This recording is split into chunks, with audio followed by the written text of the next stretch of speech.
Poštovani gledači, dobro večer. Dobro doјдовте во уште едно издание. Некако се доближуваат деновите до најголемиот македонски празник, мислам, дефинитивно најзначајниот за државата, државноста, за македонскиот народ, тоа е 2 август и Илинден. Некако исчезнуваат чувствата, исчезнуваат оние големи патриотски суштествени работи кои ги имавме и како подготовки. Ја барем паметам во 2 децении емисии секогаш овие денови на некој начин било вовед во нешто возвишено, барем за ова мало парче земја, за овој мал народ, мал голем народ, кој на некој начин го прославувал. И се повеќе и повеќе гледам и слушам дека токму ова што го барам овде и што сум го чувствувал овде, можам само да го најдам надвор од Македонија. Ке го најдам во Грција, кај нашите егејци, што ги викаме, нели, македонците во егејскиот дел. Ке ги најдам во Австралија, во Канада, во Германија, во Британија, ке ги најдам, но особено како што ке ги најдам на американскиот континент и никаде другде. Дали Македонија веќе мораме да ја бараме или надвор од Македонија? Ми е чест и задоволство повторно да разговарам со Боби Темелков од Канада. Господине Темелков, добро вечер, добре дојдовте. Ден, благодарам за поканата, поздрав до вашите гледачи. Благодарам. Ај малце политички, бевте прилично ангажирани, имавте неколку успешни обиди да ја анимирате, да го возбудите, да го поттикнете македонскиот народ за се она што согледувате и го слушате и него, дека не му се допаѓа, дека трпи неправда, дека се организиравте со голема помош, со голема ваша логистика, организиравте 2 големи протести во Македонија. И јас сум благодарен искрено заради тоа, затоа што ете се почувствува малце една свежина во ветерот. Повторно видовме прав македонски народ кој искрено со љубов збори без омраза за некои позитивни работи кои треба да се направат како промена во Македонија. За жал, и тоа спласна. Нормално е дека вие не можете да ја носите целото политичко движење на Македонија, вие да го носите на своји плеќи, и требаше тоа да биде некаква инспирација. Изникна мал милион протестирам, бойкотирам, галопирам и какви уште не ирам, ги помагавте и едни и други и така натаму и се испадна некако фејк. Разочарани ли сте, да ве прашам, или не губите надеж за оваа земја и овој народ? Па види, до сега ако јас се разочарував, ке бев многу одамна откажан од македонската борба и македонската кауза. Нема разочарување во македонската борба. Борбата наша трае со векови. На еден начин или на друг начин ние се бориме за нашите права со векови. Да не спомнам сега 500 години под турско робство, други окупации. Значи борбата наша продолжува. Јас го гледам ова како ако не успееме да дојдеме до целта, барем да го одржиме тоа жарче да тлее малку од малку за другите генерации. Знам дека еден ден ќе биде запишано во некои книги дека у тоа и у тие години одреден број на луѓе се бореле да го освестат народот, да направат нешто за својата земја. Значи не оди се залудно. И знам дека еден ден ќе го чита тоа некоја млада генерација, можеби попаметна и похрабро од нас, што ќе направи многу поголеми чекори колку ние што правиме, но далеко тоа дека сум разочаран. Значи секогаш целта не е позади ќошетот. Некогаш има многу ќошиња да дојдеш до целта. Да, сплавна малкуцка, но ние не сме сплавнати. Во Македонија сплавна, како што кажа самиот, ние тоа го инициираме за некој начин да го поттикнеме македонскиот народ да биде активен во таа борба, да продолжи таа борба. Како што кажа, исто ние не можеме од тука да водиме таа борба, ние сме десетиња километри далеко од тука, од Македонија. со тие два протести сакаме да поттикнеме нешто ке македонскиот народ, испаднаа добри протести и двата. Вториот протест имаше некоја мала пропуст, но сепак се помина во се најдобро, но ние продолжуваме со борбата, значи сега одиме на друг план, како што можеби знаеш или не знаеш, пред недела-две имаме состанок со фамилиите на сите уставобранители, скоро сите. Браво. Каде го направи? Како го направивте така? Тоа го направивме директно во Скопје, во центарот на Македонскиот светски конгрес. Бевте тука вие? Не, јас не бев тука, јас не бев таму. Имаше други кои не представуваа таму, беше Тодор Петров, Палчо беше таму. Имаме состанок со нив и се договаравме за следните чекори што треба да се преземат. Сега за брзо време, значи ги имаме сите информации пред тоа, сега ги имаме сите дополнителни информации што ни треба. Сега имаме состанок за брзо време со сите адвокати, пошто имаме веќе контакт со сите нивни адвокати кои ги представуваат уставобранителите, значи за брзо време ќе направиме состанок со нивните адвокати, исто така групен состанок. Ќе ги поделиме сите документи, сите информации, сите нови докази што ги имаме ние собрано, а имаме доволно.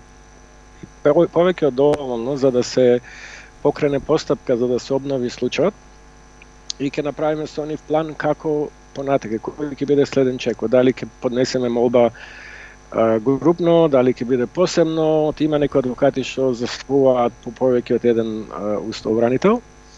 Сега ќе биде следниот чекор, ќе работиме на тоа да дојдеме до некој конкретен начин како по правен начин да дојдеме до обновување на тој процес. Значи борбата продолжува. Можеби ако не го пишеме тоа на Facebook јавно секојдневно, да се чукаме у гради дека правиме нешто, ние работиме у позадината. Дали тоа ќе донесе до некои си промени, дали ќе дојдеме до успехот, не знам, не можам да тврдам, но никогаш нема да се откажем. Јас тоа и го обекав и на браќето уставобранители дека се докај последниот онив е во затвор, и јас и македонците од Канада и македонците широм светот ќе се борат за да дојдеме до правдата. Она што можевме да го заклучиме од таа, можам сега слободно да ја нарачам дури и лакардија. Имено се работи дека пресудите беа драконски. Значи, пресудите беа надвор од умот.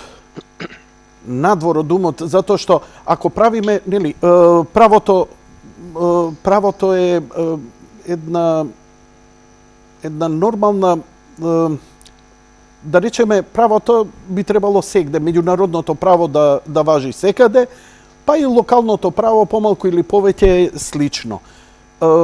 Мене најдобар пример ми е, нели, ние ќе се угледуваме, а и ние како народ се угледуваме, например, не знам, убиец добива толку и толку години во Британија, во Германија, во Соединетите држави.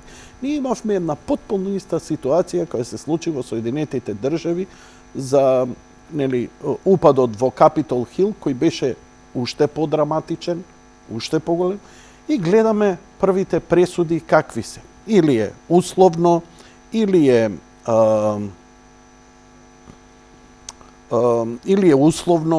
некоја символична казна од неколку месеци, или е некоја материјална казна, но ова, ние што го имаме, па тоа е, не можам да разберам. Ние имавме, знаете, господине, сакав да ви повеќе за публиката.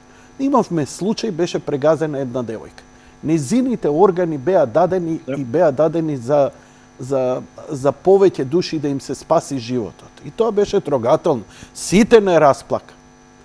Незиниот убиец, човекот кој ја прегази, кој ја уби, доби некоја минимална казна, 15 месеци, години, нешто, не ме фаќајте за зборам.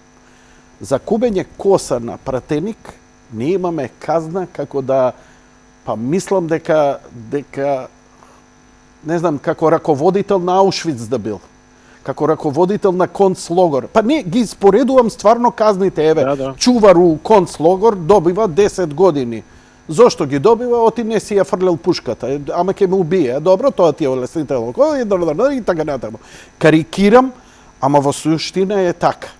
Во суштина. Кај нас, например, во нашето правосудство, човек ако украде кебапи, ќе добие 5-10 години казна, ама ако направиш рекет, тогаш може едно 6-7 години, со добро условување со ова ќе се спушти на 2-3 години, па малце дома, малце ваму, малце таму и све некако ќе си спласне. Од друга страна, па имаме притвори кои траат со месеци. Кажете ми, што, бидејќи сте во контакт со нив, пренесете ни, има ли надеж за овие луѓе со овие драконски мерки да се врати судењето? Не знам, дали постојат некакви начини светот да дознае што се случува, како се случува, меѓународната заедница, например, конгресмени или секој и така натаму да се заинтересираат, затоа што знаеме во одредени моменти кога одредени амбасадори и така натаму се пика и по судови и сегде да се донесат пресуди за да се направи одредена политичка ситуација во Македонија. Сега за еклатантно кршење на правото. Ја не викам, значи уште една само да кажам, не викам да не бидат казнети. Упат у собрание се казнува. Јас да влезам и треба да бидам казнен. Ама се знае колку е тежина на една казна. Па не можам ја, ако погрешно сум паркирал точак или сум скршил прозор, да бидам исто казнет како човек кој прегазил, дури и полошо него човек што прегазил некого што убил млад човечки живот. Што зборите со адвокатите? Има ли надеж правна ова човечки достоинствено да биде доведено до крај, затоа што, не знам, јас стварно немам коментар како да го исперцепирам сите овие пресуди и ова изживување врз овие луѓе. Одлично прашање, Јанко. Ке почнем од почетокот. Како што знаеме сите, македонското судство е тотално корумпирано. Ние го знаеме тоа, сите веќе го гледаме секојдневно. Ти спомна неколку случаи каде што луѓето што викаат за 100 кебапчиња лежат по неколку години затвора, тие што правеа ракет со милиони долари ќе завршат со година-две у притвор или една година. Тоа го знаеме сите. Е многу тешко да се бориш у земја кај што правото не владее. Да беше ова некоја друга земја, никогаш немаше да се случи тоа што се случи, но пак ќе речем, влегувањето во парламентот беше најмалиот проблем. Ја не го гледам тоа дека е најголемиот проблем. Најголемиот проблем што овие луѓе пробаа да запрат нерегуларно кршење на уставот, нерегуларна влада да дојде на власт во Македонија. Значи тоа, они се казнувани за тоа, не се казнувани за тоа што влегува у парламентот. Значи, они пробаат да запрат нелегална влада да дојде во Македонија на власт. И сега, таа нелегална влада што дојде во Македонија од власт, од кого беше поддржана? Беше поддржана од сите светски сили, од Европската унија, од Америка. И нормално дека јас сега ако одам да се жалам во Америка, например, да им кажам дека тие луѓе што влегува у собранието, да ги запрат нивните папец да дојдат на власт, тие мене ќе ме гледаат како будала, ти ќе ми рече ти доаѓаш, ќе тие луѓе да се жали што го нарачаа тоа да се случи во Македонија. Значи имаме тука нож со две острици, тешко е да се жалиш кај човекот што ти има направено, што го направил криминал, значи дојде да се жалиш кај криминал, зашто ти направил криминал. Ама сепак има организации ни целиот свет кои работат на човековите права. Еве јас можам да потврдам сега дека како да е, ако ние не успееме во Македонија да го решиме случајот, да дојдеме до праведно судство, значи да се обнови случајот, да ги пуштат луѓето да се бранат од дома, да се трнат тие драконски казни и не само драконски казни, го оптужуваш некој за тероризам. Еве видовме што се случи во Америка. првиот што го обтужи на 9 месеци затвор. Тоа што лежеше у притвор некое време, значи човекот за месец-два ќе излезе надвор. А кај нас ги обтужија до 18 години затвор. Немаше ни еден починат, немаше испука некој оружје, но тој што испука куршум беше од полицијата. Никој од нив не испука оружје. Значи, таа земја во Америка као демократија во светот го обтужи 8 месеци затвор. Тука вклучуваат и притвор што се лежало. Кај нас се уште има луѓе у притвор. Значи, замисли дека се уште има еден од устобранителите кој се уште се рачено како во притвор.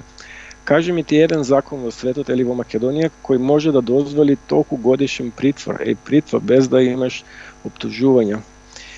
Значи, закон, тешко е да веруваш дека нешто ќе се смени во Македонија, но проблемот е тоа што ние се уште за повеќето од нив немаме правосилни пресуди.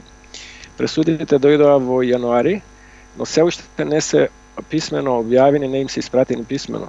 Значи, од кога ќе дојдат тие на повеќето луѓе што се оптужени за тероризам, треба...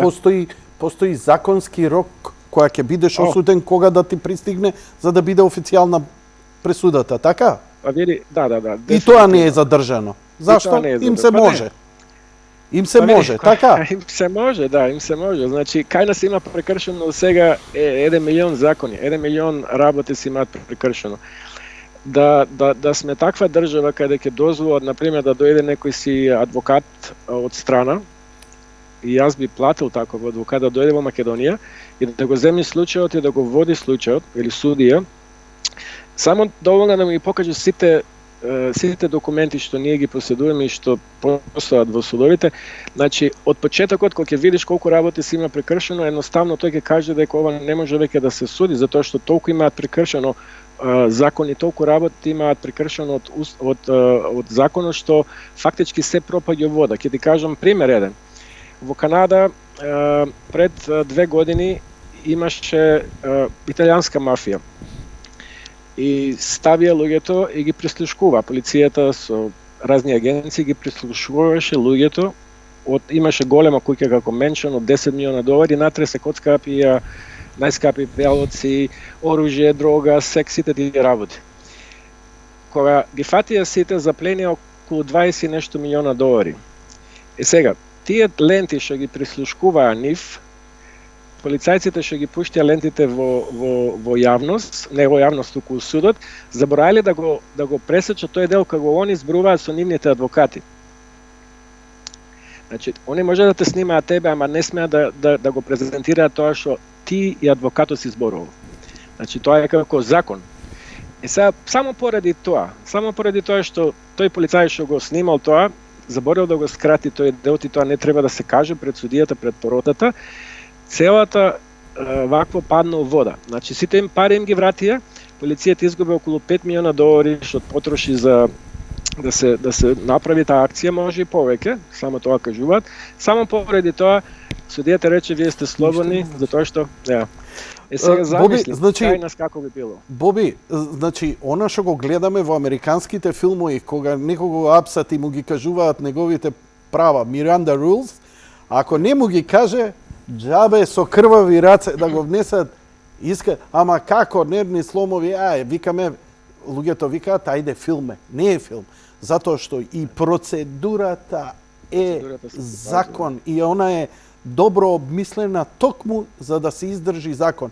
Ко тој што сака да го спроведе законот, не се држи до процедурите, неговата просуда, неговата истрага, неговите докази не можат да бидат валидни, затоа што после тоа лавина не можеш да излезеш од тој лавиринт. И ако се направи преседанот утре станува правило. И сега, ја им викам, само еве на овие што се согласуваат, овие луѓе што вака била драконски. Еве, вика, да бе, терористи се. Ама у Америка, не, кај нас се терористи и супер им права што ги ова.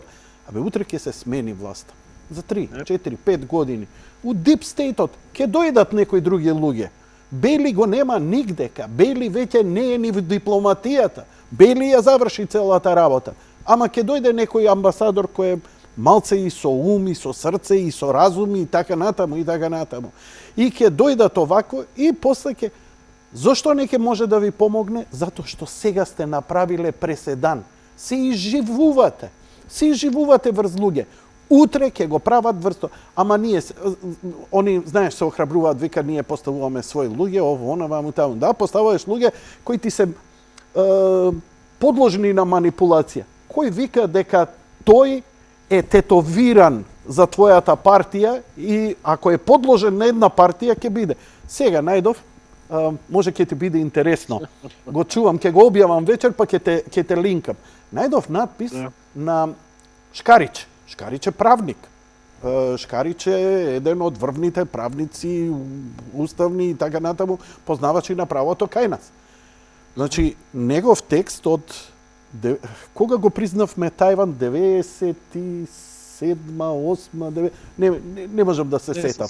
Ама знаеш каков скандал беше тоа светски горе. Да, знам. Значи, текст негов цела страна каде што вика можна е унија помеѓу Македонија и Тајван, тоа е добра работа и така натаму и така натаму. Поентата е друга, интелектуалците дека се под контрола на држава и но сакам да ти кажам, кој после ќе ти верува тебе на тој збор? Значи, страшна е демагогијата во целава работа. Ја повторно и прошлиот пат ти го кажав, еве и сега го повторувам.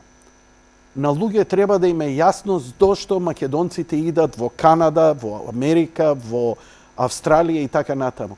Затоа што ако почнеш бизнис и заглавиш, ти имаш кому да се обратиш без да му ја мислиш дали некоја партија ќе ти биде пресудна за да си ги оствариш твоите права, за да си го оствариш твојот бизнис, за да си ги оствариш твоите работнички права. Ова е, ја не знам, знаеш што се плашам? Се плашам дека Македонија станува се руши намерно и правно, не дека ова само против уставно бринители, против Македонија, да се сруши поимот да ние, сите ние како народ сватиме, не, ова не ја бива. Го знаеш тоа, го слушаш стално. Да. Мислам дека е поента, не ја бива. Па нека ја дели Албанија, нека ја зема Бугарија, мислам дека, како го рече ти тоа? Тоа се вика brainwashing, перање на мозокот. Така. Перање на мозокот. Значи, секоја работа што прават во Македонија на некој начин полека сака да го исперат мозокот, меморијата ке народот, едноставно да се померат со судбината дека еве ова ви е судбината и нема враќање од назад. Ама тоа не е точно. Тоа не е точно. Нема никош да поверувате тоа дека никој замисли ние сме биле под 500 години под турско робство. Ами 500 години, тоа се 500 години, знаеш колку е тоа голем период. И се замисли ако тој момент некој ни каже, опа, готово, веќе се 150 сме сега и са кој ќе се бори, кој ќе прави ова, кој ќе прави тоа, нема шанси ние да се ослободиме или можеби не сме се ослободили сами, сме биле под разни робства. Значи, ништо не е перманентно, ништо не е за секогаш. Работите доаѓаат и одат, се се менува. Нема нешто што е перманентно живот. Нашиот живот не е перманентен, се роѓаш, работиш, умираш и готово, те снемуе. А они прават на некој начин некоја си нов тест во Македонија. Се вика, добро, најдовне сега кај што ќе го правиме тестот, ќе ми го смениме името, ќе им кажеме ова, ќе им кажеме тоа, ќе дојдеме кога требаше се менјале авиони фрчаа секој ден, де ова и де тој и де ова. Се замисли тие луѓе што предаваат право, што викаат ние сме најдемократската земја во светот, ти доаѓаат тебе во Македонија и ти викаат ти од утре треба да си го смениш името затоа што Грција сака така, ама за тоа ние ќе ти дадеме, ти ќе бидеш во Европската унија, ќе се лечите бесплатно низ цела Европа, не се кире, ќе ви дајме $500, 500 евра плата. Тоа е перање на мозокот, затоа што ништо од тоа не е точно. Еве да влеземе во Европската унија, што нема да влеземе следните 20-30, зарем јас не сакам стабилно за Македонија, зарем ја не сакам Македонија да живеат убаво народот. Јас сум прв што сакам да живеат народот како јас што живеам во Канада, македонскиот народ. Ама тоа е погрешниот чекор. Ние одиме по погрешниот чекор, по погрешниот пат да најдеме таа стабилност, благотет. Благотет не се стекне така.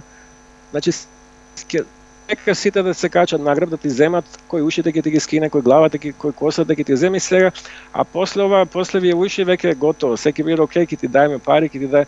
нас ни сменија се живо, сега јазикот, па не дај Боже може и територија да ни зема. И се одиме доле и чекаме некоја поубава иднина. Не знам, криво ми е за толку млади луѓе во Македонија што ќе треба да напуштат. Не дај Боже да ќе дојде време, можеби насилно ќе треба да напуштат. Пак ќе ни се случи екзодус како што ни се случи во Егејска Македонија, луѓето да бегаат преку граници. Наши политичари, не може, ако можам да ги наречам така политичари, едноставно не можам да ги разберам. За својот народ, ајде да беше некој туѓенец, ке речам поробство сме, значи овој не е наш и гледа да не уништи. Ама кога гледам наши луѓе, родени во Македонија, сака да го уништат својот народ, да го потиснат доле. Не знам, тоа е работата што некојаш ме мисли дали вреди да се бори за тоа. Ти кога гледаш дека твојот народ, твојот човек ти става грб по ножот, тоа е најболно нешто. Некој туѓенец да мудри, ке речем, знаеш, туѓенец се ме мрази, ама наш човек да мудри, тоа боли, знаеш, тоа боли многу кога го гледаме. Но треба да се подсетиш на Гоце Делчев. Уште Гоце Делчев ги кажа, века не познавам друг народ на светот, ти текнува. Не познавам народ кој повеќе давал своји предавства. Не познавам.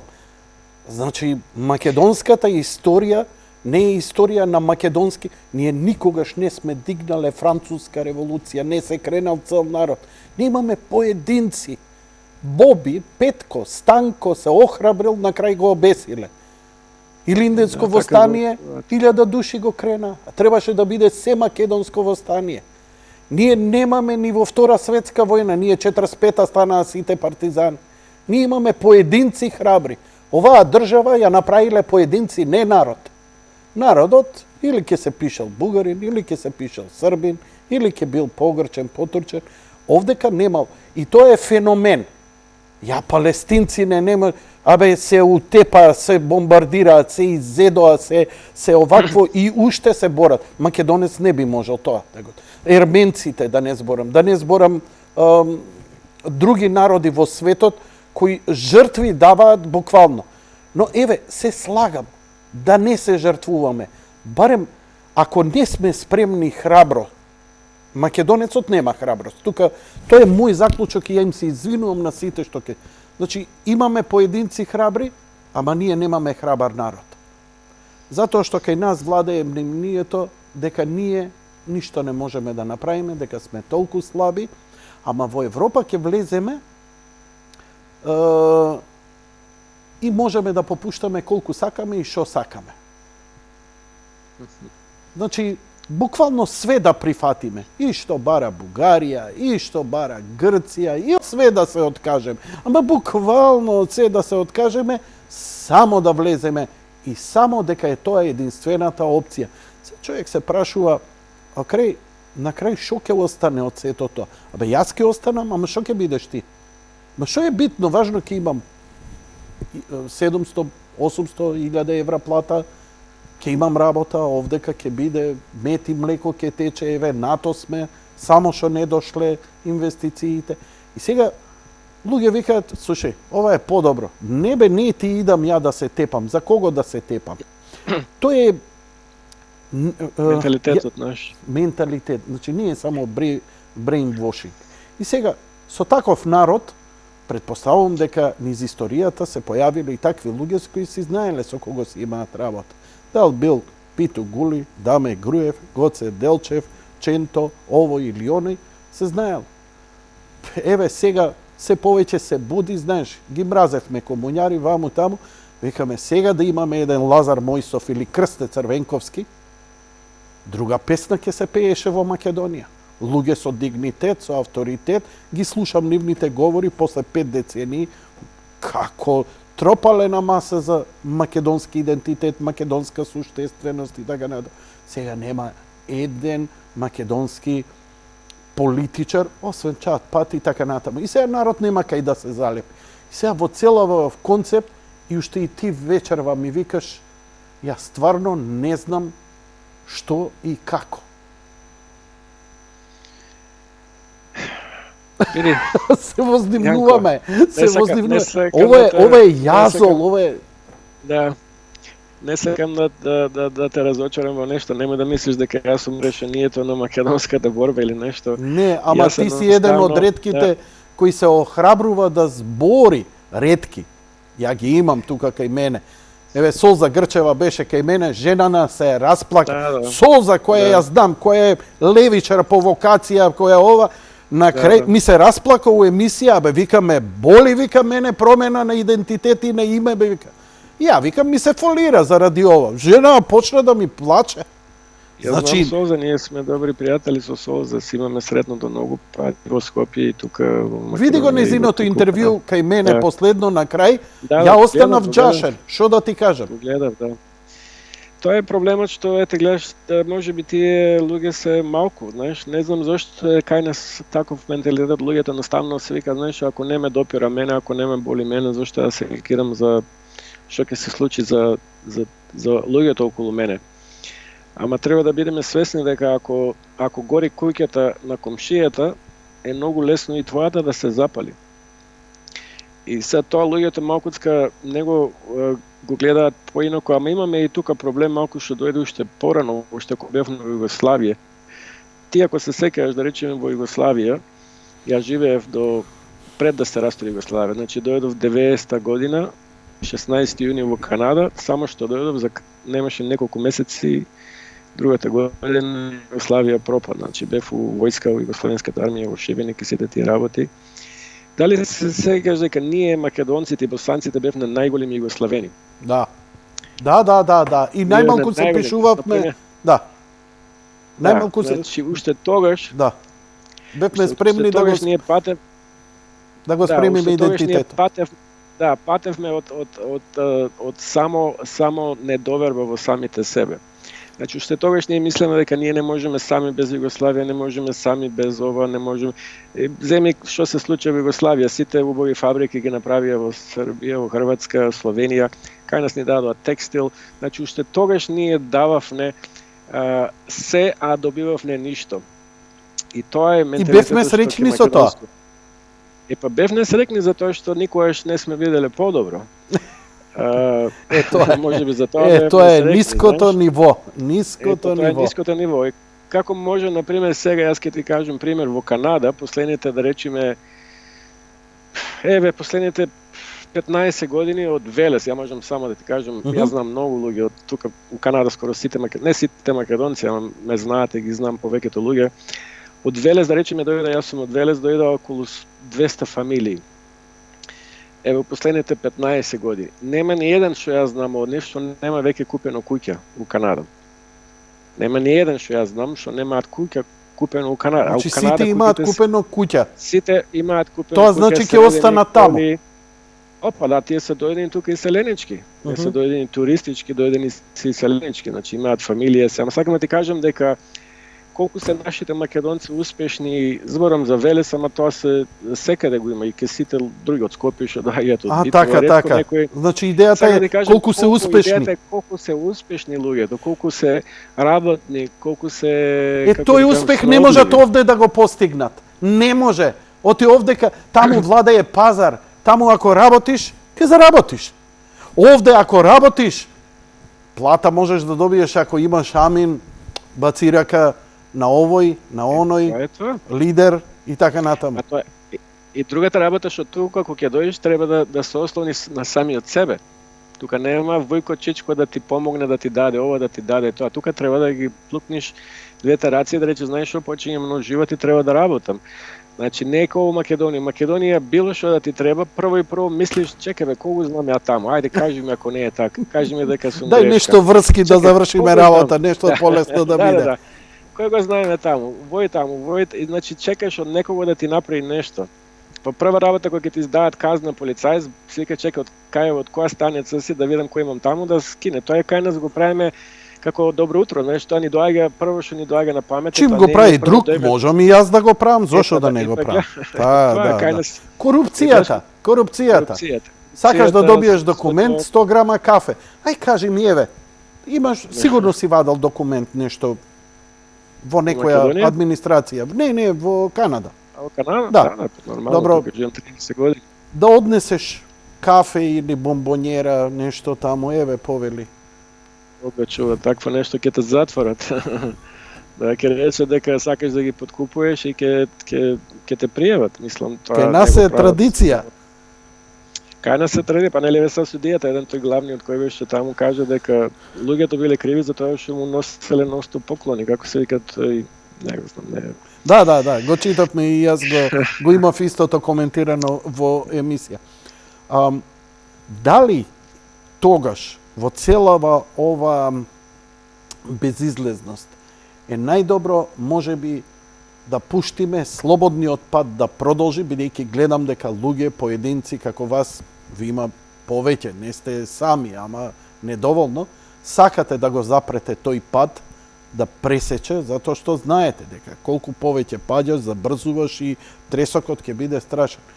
Но од друга страна веќе слушам дека луѓе велат ова не може да застане, а целата таа ментална промена што треба да се случи ќе дојде после падот. Бидејќи после падот, кога ќе љоснеме доле, кога ќе изгубиме се, тогаш ќе се сетиме што сме изгубиле ние лично, нашите деца, бидејќи у овој момент ние возрастните не ни е гајле што ќе се случи со децата наши. Ние у овој момент, мене да ми е добро. Сега, не сме такви бевме.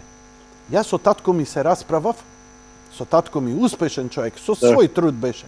Но викам, добро бе, објасни ми, како тоа земаш кредит на 30 години, без камата, кој го јаде и викаше добар. На крај испадна јас да ги плаќам тие долгови. Синко, такво беше времето. Не си мислел, како си можел да мислиш дека супере, не те интересирало ни за мене. Се расплака човекот, во право си ми вика, извини. Ама 99% од македонците уште викаат, не бе, тоа супер беше. И баш им е гајле што токму заради таквиот начин на живот ние на крај завршивме со војна, се испозаклавме меѓу себе, уште обвинуваме дека ни е Германија крива, дека ни е Америка крива. Не бе, брат, да ни беше добро и да не бевме лопужана, ние немаше да се распадне ни Југославија. Не се крена, мислам, ние сакавме, слугувајќи некому, да си удоволиме себе сега, у овој момент. Знаеш, има еден пример во Европа, Полска. Полска беше најмалку задолжена земја кога падна комунизмот, кога падна Варшавскиот пакт. Ние бевме едно од најзадолжените. Па еве како завршивме. А Полска се препороди. Зошто? Точно, да. Затоа што се ослони на себе, се имаше здрава, ментална, идеолошка основа и Полска е лидер во Европа. Еден од лидерите на Европа. Ама нема да враќа долгови. Ја уште отворам, гледам, ние у Парискиот клуб имаме уште за враќање од кредитите на тоа време. Ама да, сладко се живееше во тоа време, ама сега како? Да се вратам на моето прашање за твој одговор. Дали треба да пуштиме, да љоснеме, за да се свестиме, пошто не гледам што друго? Да треснеме. Па не, секако не. Мислам многу луѓе веќе лежат на тоа уво и веќе тоа го прават веќе со години, едноставно не ги интересира. Има и такви луѓе и кај нас у Канада, што едноставно вика, знаеш, ја дојдов во Канада за подобар живот и што ќе се бафтам јас со Македонија, со политичари, тоа го има и во Македонија, во Канада и секаде кај што има македонци. Ова не е што ние го правиме, не е ова, например, јас сум избрал, сум можел да избрам вака или така. Не, ова е нешто што е у крвта, не можам ја да го изнесам тоа, не можам ја да речем, знаеш што, до денеска се борев, ова правев, тоа правев, троше време, пари, сега знаеш што, утре готово, веќе јас се откажувам. Не можеш да се откажеш така лесно, ова не е нешто што ќе пием кафе или нема да пием кафе, или ќе пушам или нема да пушам. Ова чим ти влезе под кожата и веќе назад нема враќање, освен кој, не дај Боже, кој ќе починеш. Не, борбата ќе продолжи. Сега, дали ќе бидеме таа генерација што ќе го најдеме правото место и правото време со правите луѓе, сите три работи на едно место, или секојаш ќе бидеме некој ќе биде еден чекор понапред од нас, ќе имаме право место, ама ќе немаме правите луѓе, или ќе имаме правите луѓе, ама не правото место и правото време. Значи, тие три работи треба да се спојат на едно место, ние покушаваме и имаме спојано до две работи најнаш, ама не и третата работа. И сега дали ќе успееме во тоа, не знам, ама за да ти кажам дека ќе се откажат многу луѓе нема да се откажат. Тие што го прават тоа, ќе го прават и понатака, дали ќе успееме, дали нема да успееме. Пак тоа не знам, ама борбата мора да продолжи. Ако ништо друго, барем мора да продолжи за таа една генерација. Ти не може да помине, да оставиме да поминат години и да не пише никаде дека некој правил протест или некој се борил за некое права, тоа ќе остане празнина во историјата македонска. Што кој ќе читаат еден ден некои идни поколенија, што ќе речат, значи од тогаш до тогаш таа генерација спиела, не правила ништо, едноставно им го сменили името, јазикот, културата, можеби и куќите им ги земале, овие не направиле ништо. Борбата ќе продолжи. Сега сите се борат да најдат правиот начин како не само да биде борба, тука да победиш борба. Не зборам борба со пушки, тоа веќе помината работа со оружје, со такви разборам, борба на ментален отпор да имаме, што се ментален отпор, знаеш, кој ќе еве на пример ако направиме за уставобранителите, дојдоа сега не е битно дали 15, дали 20, ама дојдоа доволно луѓе. Ама зошто не беа 200.000 луѓе? Македонија е милион и нешто. Зошто не испаднаа 200.000 луѓе? Зарем само на 20.000 луѓе им е криво дека луѓето се осудени со како терористи, а се македонци. И сега се викам, зарем само на 20.000 луѓе им е тешко за овие луѓе. За овие 20 луѓе што се осудени на 200-300 години затвор. И тоа малкуцка некоја што разочарува, ама се викам, добро, ај ке речем, некои луѓе немаат пари да дојдат, таква е ситуацијата, мака немаат, нели, скапо е кај нас патарини, ово, она, вамо, тамо, ама ја некојаш тие работи те замислуваат дали имаме ние способности да го направиме тоа што го планираме да го направиме. Ама борбата ќе продолжи. Ако не продолжи на овој начин, ќе продолжи на друг начин. Има сега нови технологии, блокчейн, има многу работи што се планираат за иднина. Борбата ќе продолжи. Нема да престане. Колку ќе биде успешна, јас пак ќе кажам, јас никогаш не сум рекол дека јас сум тој што сум водач или јас ќе направам некое чудо. Јас се борам како секој друг човек, колку ќе успеам во животот да направам толку, барем ќе оставам едно напишано писмо дека некој тоа време, не само зборам за мене, за повеќе луѓе, дека останале некои луѓе, дали биде будали паметни, ама правеле ова, се бореле, покушавале колку што можат. Јас сикам побо да направам нешто отколку ништо. Барем 2 емисии имам со тебе, па нека ти мерат и умот и храброста, идните генерации, записот ќе остане вечно на YouTube. Се ближи 2 август. Наскоро ќе почнеме сите нешто да ни се буди патриотизмот, ваков, онаков, вистински или ќе се фолираме, се едно. Кажете ми, 2 август во диаспората, меѓу македонците, за жал во последно време повозвишено се прославува овој празник меѓу вас одошто овде. Во оваа сервилност, во ментална политичка сервилност кон меѓународната, да не навредиме некого, најверојатно сите ќе побегнат по грчки плажи, за да не им утре мери, нели, како што го имавме онаа брука, зошто премиерот напишал браво македонска репрезентација за фудбал кога игравме, па грците му замерија зошто напишал, па се извинуваше за тоа. А името е бетонирано. Ја го разбирам и него што сака, нели, она ќе бидам секому се, само да ја постигнам целта, ама целта е нонсенс. Кажете ми, кои се обично главните активности? Колку се, дали навистина македонците го имаат во своја свест надвор во диаспората 2 август? Дали го прославувате? Дали тие пикници што ќе добиеме фотографија се тук и таму или стварно се масовни? Како ги поминувате? Раскажи ми малку. Да, види, август 2 Илинден е еден од најголемите празници што се слави тука во, мислам, не само тука, туку надвор македонците, било каде се надвор Македонија. Ке почнем од почетокот. Ја дојдов на 16 јуни 90 година и тоа значи беше една недела, 2 недели пред Илинден. И кога дојде Илинден ми рекоа, знаеш, сакаш на пикник пик македонски. Викам, добро, сакам да одам. И се знам дека ме земаа со кола некои пријатели, ме возеа, стасам на надвор некаде од Торонто, не се ни сеќавам точно кај беше некаде. И првиот, тоа беше како некоја ливада, полема ливада на повеќе, како малку горниште, па ливада, па пак, па големо игралиште. И јас остана вака со устата, не можу да верувам. Таму имаше најмалку, Јанко, да не те лажам, може имаше 30-40 луѓе. Може имаше 10.000 коли и 30-40 луѓе. Владиката го донесоа со хеликоптер од озгоре. Го симнаа доле у паркот со хеликоптер. Ја не прво не знаев дека има толку македонци во Торонто кога дојдов.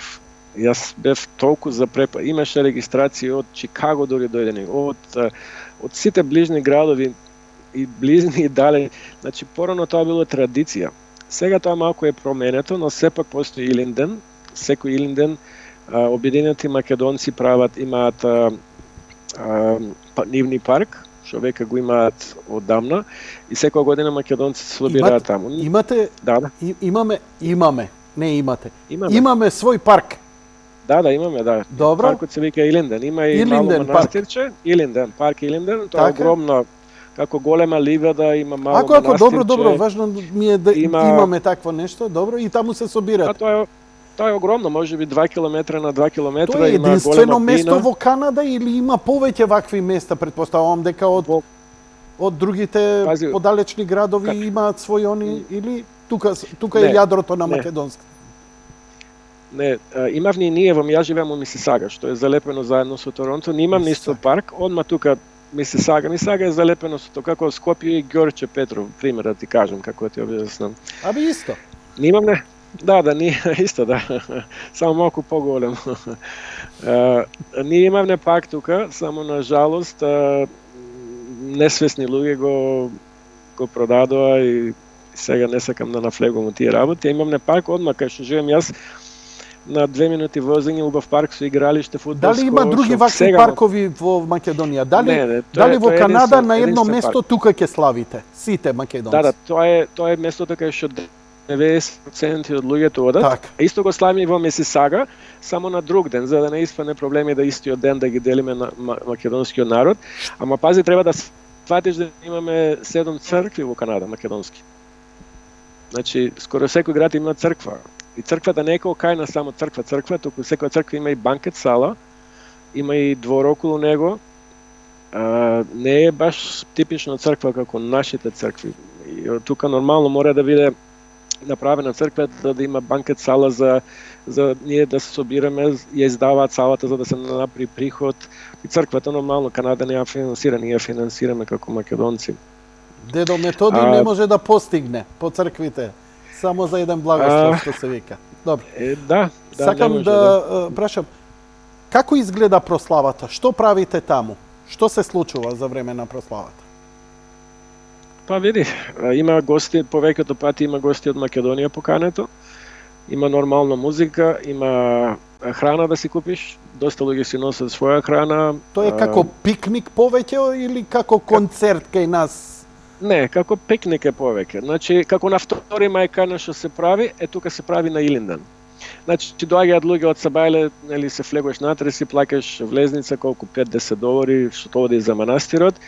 И тоа е огромно место и луѓето се места си бараат сенка, клупа, кој носи јадење, кој не носи, има таму се прави јадење, скара грав, кебапчиња, благи работи, има доста луѓе што продаваат знаменца, некои икони и такви, како на некој начин, како некој, сега не знам како да ти кажам, како 2 мај, ама со мал панагјур и бина, има голема бина, има пеачи, има се бара, има младите прават Мис Macedonian, за женските девојчиња млади играат и секојаш е полно и секојаш има млади луѓе, оро се игра. И оро играте, вртите оро? Дефинитивно. Па види, тоа е, како да ти кажам, многу ми е убава сликата која ќе ја видам македонците во Гигијска Македонија. Храбро, македонски песни со македонско знаме. Значи и покрај сето тоа се охрабриле. И сега се прашувам што македонците во Егејскиот дел на Македонија се по-различни од македонците тука кои се плашат од сопствената власт да мафтаат, да викаат Македонија да го извадат сонцето од котлеш. Прво, ова покажува и покри сите критики дека Грција е подемократска држава од нас. Второ, единството на македонците кои се таму, какви да се, тие колку шо се држат меѓу себе, не се раздели. И од таму тоа големо оро ти создава и некаква храброст. Ја ги гледам тие ора, кога ќе се фати тоа у спирала, не знаеш колку стотици луѓе. И сето тоа е убаво, нели, малку порано 2 август заради календарот, разликите на календарот, ама сепак убаво. И се прашуваш, како бе во сопствената земја овој народ не може да си направи еден таков убав пикник. Неверојатно, ние дојдовме да се плашиме од сопствената власт, од сопствените партии, да не бидеме прогонувани, а македонци не се плашат од една Грција, која отворено се спротивстава и се, да не се плашат у било која друга земја, во сопствената земја, едноставно, чекај, да не ме видат, да не ме зборат, да не... Неверојатно. Ќе испадне дека ќе останат македонците надвор од Македонија, македонците во Македонија ќе се претопат во нешто друго. Како ја почнав емисијата? Ја Македонија повеќе ја гледам надвор од што ја гледам тука. Пазете, Македонија ќе опстане од луѓето што ќе остане тука. Вие колку и да ја помагате, не сте тука, ама си ја сакате и си ја помагат. Но мора да остане тука boots on the ground. Boots on the ground. Ако нема boots on the ground, нема ни вие што да браните, нема ни вие за што да се бори. И сакам да го направам, знаеш, овие интервјуа, да почувствуваат луѓето дека ние не сме сами. Дека имаме и сојузници, дека имаме наши браќа, луѓе кои се грижат, кои прават нешто. Еве ова што го кажувате за уставобранителите. Кај нас владее општо мнение дека сите дигнале раце од нив и дека ништо. Еве кажувате и вие. Јас знам партии кои па, например, исто помагаат, ама велат, за да немаат проблеми и притисоци од меѓународно, си го прават тоа малце underground, значи на некој начин има луѓе кои онака, ако треба што се вика резистанс, важно делуваат. Не е кренато раце од оваа земја и од овој народ, без оглед како се чувствуваме, а многу беше во право. Перење на мозок е токму да се чувствуваш и да мислиш дека оваа земја не ја бива, дека нас не бива и дека е готово и крај се дефетизам, деца, бегајте. Ја немам родител кој не ги тера и не размислува како да ги натера или себе, или децата да идат надвор. Сето тоа е добро, ама најлошо е да напуштиш некое место кога ќе видиш дека тоа место е, кога ќе осетиш дека нема излез од тоа место. Мислам, немаш излез или немаш опција да преживееш таму. Јас имам доста пријатели во Македонија кои имаат добри бизниси. Работат добар бизнис, поштен бизнис. Не зборувам ја за криминал, за такви работи, зборувам за поштени и си живеат супер. Еве јас да ти кажам искрено, јас на пример планирам кога ќе не верувам дека ќе работам уште толку многу години. Јас сакам да дојдам во Македонија, да бидам, не можам да дојдам нон-стоп во Македонија, имам фамилија тука, ама јас би живеел таму 6 месеци би се вратил назад. Нема нешто побаво од твојата земја. Ако ќе дојдам таму, земјата што ми мириса воздух, мене ми потсека на детството и не можам ја да речам дека никогаш нема да се вратам назад или никогаш. Едноставно тешко е да се објасни. Некој ќе рече, па ако ти е толку убава Македонија, што не се вратиш назад? Управо тоа прашање многу пати ми го имаат поставено луѓето. Ама веќе си пуштил корен, имаш фамилија. Ама веќе сум 30 години, имам 2 деца. А знаеш што, и мене ми се иде во Флорида, сакам да живеам, да се доселам таму кај Џорџ и можам да го ама пуштив корења. Не можам сега да ги откорнам корењата туку така лесно, кога и децата мои создале, ја ги терав децата, викам, имате слобода. Сакате тука ќе правиме инфраструктура, сакате надвор правите. Колку можам ќе ве помагам, сакам напуштете. Сме донеле некаква одлука и сега машки ќе трпам. Дали ми е лесно? Уопште не ми е лесно. Уопште не ми е лесно. Ама тоа ми е целта борбата, да бидам успешен, бидејќи ја не знам како да и помогнам на Македонија. Ја на протести не идам, никогаш не сум бил. Не идам на протести. Ама велам, плаќам даноци, почитувам закони, помагам колку можам, правам некоја емисија, ете го мојот дел. И им викам на луѓето, абе бидете успешни. Дали си надвор, дали си тука, биди успешен. Твојот успех некако ќе се осети, не може да биде себичен успехот само за тебе и никому. Не. Плаќаш сметки, плаќаш струја, плаќаш даноци, купуваш роба, купуваш ова. Тоа е таа синергија што во едно општество се случува. Кажи ми, новите генерации. Ти си живеел тука, си отишол таму, ти си од оние луѓе кои вака душа ќе му се кине додека е жив. Што збориме за внуци и правнуци родени во Канада имаат некакво македонско потекло? Нив Канада, Америка, име мајка земја, таму се родени, таму израснале. Да. Кажи ми, имаат ли некаква емпатија и чувство кон ова парче? Ги интересира или викаат, слушај, ова земја на лудаци и дедо подалеку? Извини, карикирам. Да бидам искрен, мислам ова најискрен што можам да бидам. Штом си се преселил во земја, во било која земја, си се осудил на бришање од твојата нација од кај што си дојден. Зошто го велам тоа? Затоа што, еве, јас сум прва генерација, јас се уште нормално македонец. Децата мои се родени у Канада, се уште ќе бидат македонци.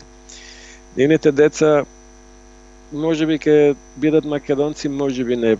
Нивните внуците, правнуците е многу тешко дека ќе останат македонци. Тука има генерација, да речеме може 2-3 генерации, ама како одат генерациите, се повеќе се бриши тоа затоа што тие се родени тука, го живеат, учеле тука, го живеат тој живот, стандард, зборуваат тој јазик. Значи, јас некојаш на шала, извини што ќе го потребам овој збор, ние мочаме против ветерот. Добро кажано. Ако уринираш против ветерот, самиот ќе се натопи. Значи, ја ќе се испрскаш. Значи, тоа ти е тоа. Најдобро е, нормално дека најубаво е да бидеш у својата земја, да си роден таму, да живееш таму и да стекнеш фамилија и да остане тоа со генерации. Ама сите знаеме дека македонци насекаде под една или друга причина се иселиле. И е тешко да се одржи тој континуитет со генерации. Да, можеби ке некои генерации ќе се одржи до 2 до 3, ама сепак за јас имам тука пријатели од сите нации, ќе опрашам некој што ти е бекграунд, знаеш, од кај потекнеш и се мислат. Мислам дека татко ми беше од Шведска или Финска. Знам дека еден ден моите внуци ќе го кажуваат истото. Можеби не, можеби правнуците, ама знам дека тоа ќе се случи еден ден, кога ќе нема ни да знаат дека се македонци. Тоа некојаш ме мачи највеќе што знам дека мојата лоза еден ден ќе биде прекината со македонштината, ќе биде ќе забенете со канадското. Ми изненадуваш колку си искрен и реален. Не, тоа е вистината. Ама многумина твои нема да го признаат ова, а ти го признаваш. Браво. Ти честитам на храброста ова што го изговори. Тоа е вистината. Има многу млади деца тука кои се заангажирани во македонски клубови, во македонски работи. Јас тие деца стално ги помагам, стално ги со нив нешто правам. Бев менеджер на еден од најголемите фестивали тука што се одржува за македонскиот павион. Имам околу 150, од 150 волонтери беа околу 80 млади деца од 14 години па до 20 години.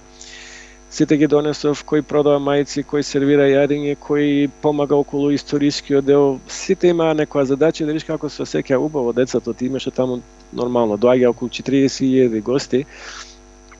Само еве поради тие причини, короната и тие работи не се одржа оваа година, минатата година. Но има тука, има активност, имаме школо, има младите имаат своја организација, можеби повеќе од една организација. Се дружат и ние нормално како родители секогаш гледаме нашите деца да ги вовлечеме во нешто македонско. Колку тоа успешни сме, колку не сме успешни, покушаваме да ги внесеме во нешто, да бидат активни, да дојдат у црква, што викаат понекогаш со нас, да дојдат за некои празници. Ама борбата ја губиме, тоа е нормално. Јас ќе ти кажам една работа, јас кога дојдов ти кажав дека на пикникот на Илинден имаше 30.000, можеби 50.000 луѓе. Сега наречеме на пикникот може да има 2000, 3000, 5000 луѓе. Не ради тоа што луѓето не сака да додат, се менјаваат генерациите. Сега технологијата друг бил менталитетот на народот што бил тогаш. Биле можеби повеќе печалбари, можеби повеќе немало тогаш толку многу работи што можеле да ги прават надвор од македонската заедница, ама сега да речеме секој може, ако сакам, можем утре да отидам за Куба, да одиме на недел Куба. Тогаш не било така толку едноставно. Менталитетот, луѓето што дојдоа се сменија последните 20 години, дојдоа луѓе доктори, инженери, дојдоа луѓе со поголема школа. Нормално, други луѓе, други менталитети, други барања, други обврски, други работи се случуваат. Но сепак, како македонци, ја можам да се пофалам дека барем во македонската заедница во Канада, што имаме голема среќа, што сме на мало земјиште, околу 230 км, има многу. Испод 90% од македонците се тука.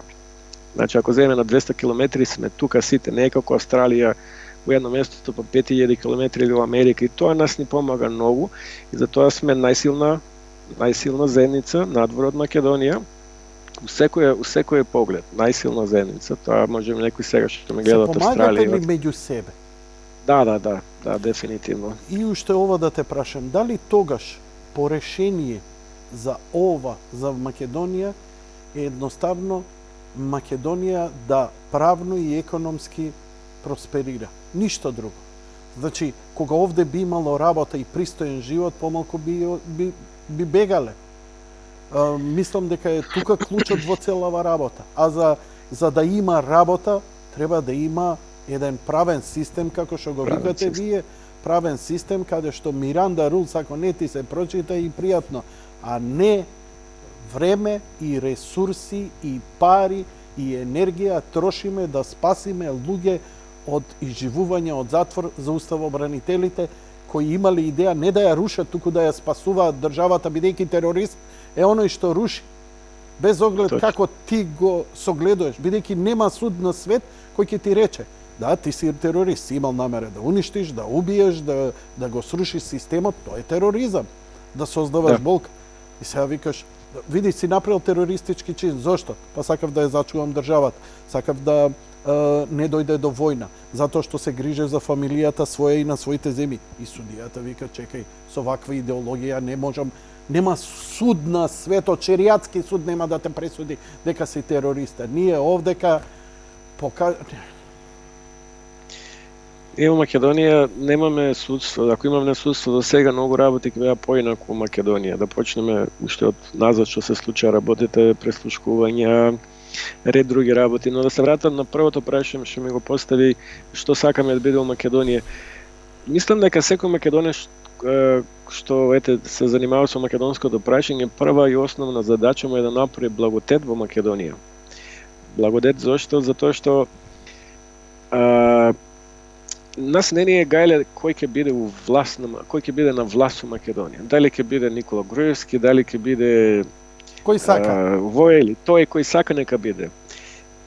Мене најбитно во Македонија ми е кој ќе дојам во Македонија, кој ќе видам сестра ми или брат ми или било кои пријатели, да рече, знаеш што, дојде бе брат или сестра или пријател, дојде, јас ќе те честам, имаме бизнис или работиме убаво, знаеш, доволно сме, или да може да речеме, знаеш што, да му се јавам да речем, сакаш нагости у Канада, речат, нема проблем, ајде се договориме за на недел, две ќе дам нагости.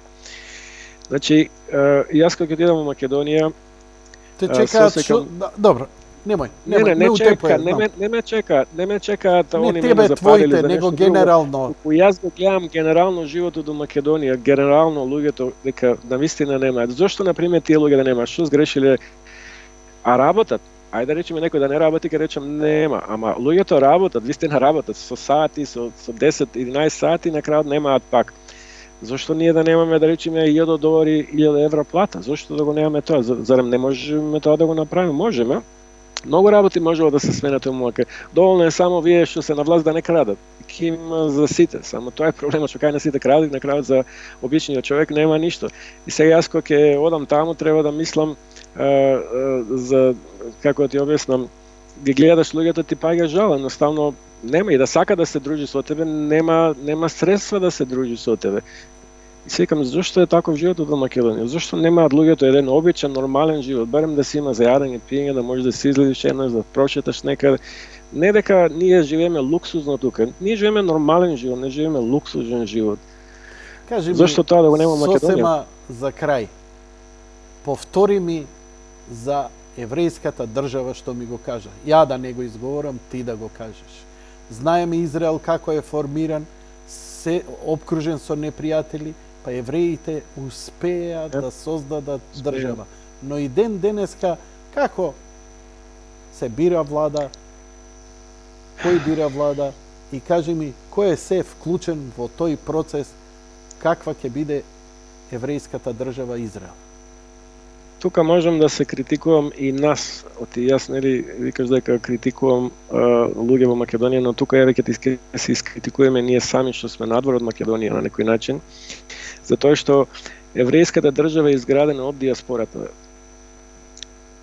Во Израел не се бира председател во Тел Авив, се бира председател во Нью Йорк. Ако тоа не е јасно до сега, треба да го прочитате да ви биде јасно.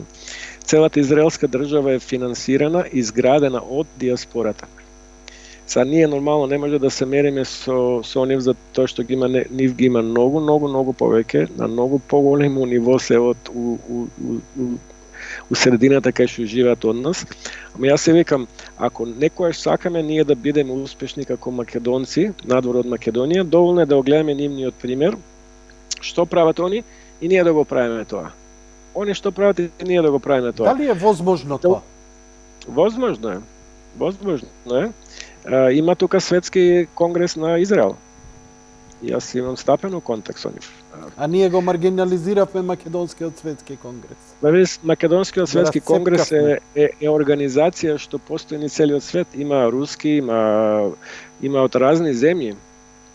Само кај нас тоа е проблемот што па зошто ти, зошто не ја. И ти знаеш, сад да не зборам за тие работи, зошто ти, зошто не ја, зошто вој, зошто не тој. Ние можеме тоа да го направиме, има доста правила што македонците ги употребуваат од евреите тука, ама има доста уште работи што можеме да ги преземе од нив и доволно 1% да направиме како што прават они. Ние ќе бидеме уште поуспешни.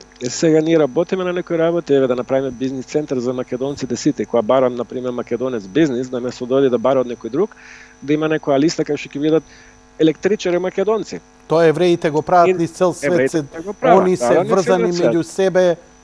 Така е. Они доаѓаат, да речеме, од Нью Йорк доаѓа тука некој да прави бизнис у Торонто, они имаат нивна веб страница кај што пишува таму. Сите тие што се мемберс од таа заедница што работат. И он ќе си бара, ако некој ќе си бара право евреј, нема да оди да ме бара мене како македонец. Значи тоа е првата и основна работа. Тоа е првата и основна работа. Тоа го зборам со години тука во Канада. Имаме направено страница македонски бизнис страница тука. Иако ја немам бизнис, ја работам за компанија. Оди тешко, ама не се откажиме, продолжиме да работиме. Кажи ми, 2 август го славите баш на 2 август по нашиот онака како што е, не е она разлика, ја имате она разлика по календарот нели григоријански, јулијански 2 август. Значи не, 2 август е 2 август. 2 август е 2 август. 2 август. Ние истиот календар го славиме, истиот како нас во Македонија. Не сме ние како грците или бугарите имаат друг календар. Да. Само тоа е проблемот што тука во Канада, речемо Канада 2 август не е празник. 2 август не е ни филинден, не е празник. И ако работат луѓето, нормално немој сега да бараш. Сега ти можеш да побараш. Тоа е убаво Канада што ако сакаш да побараш некој ден, било што да е, било каков да е ден, да речеш тоа е мој празник и ти го дадат. Нема да ти направат никаков проблем за да ти го дадат. Обично или не се слави колку ше поблиско до празникот, до 2 август, или една неделата претходно или неделата покасно. Да. Но се слави. И тоа ќе продолжи да се слави со генерација и генерација. Тоа никогаш нема да умрат, затоа што за наша штета нон-стоп доаѓаат нови генерации македонци. И се докато тоа се врти тоа тркало, македонскиот народ нема да секогаш ќе постои на овие еден ден најубаво би било да запре тој круг да останат сите во Македонија, ние да се вратиме назад во Македонија, да направиме просперитет на Македонија. Само тоа е сон. Дали тоа еднаш ќе се случи, не знам, но тоа би било идеално нешто. Сите да се вратат назад, никој да не оде во Македонија, да направиме што кажат една мала земја, една шака луѓе сме. Мојот град Мисисага е кај што живеат милион луѓе и поголемина, кај што живееме тука е поголемо од цела Македонија, за 300 км Торонто, GTA е поголемо од цела Македонија, што вика. Мала земја сме, може да се среди. Само треба да се менталитетот кај народот, кај политичарите да дое малку на повисоко ниво. Те една се живее, што ќе правиш, ќе крадеш, што ќе си тие пари, кога твоето дете еден ден пак ќе треба да се сели оне.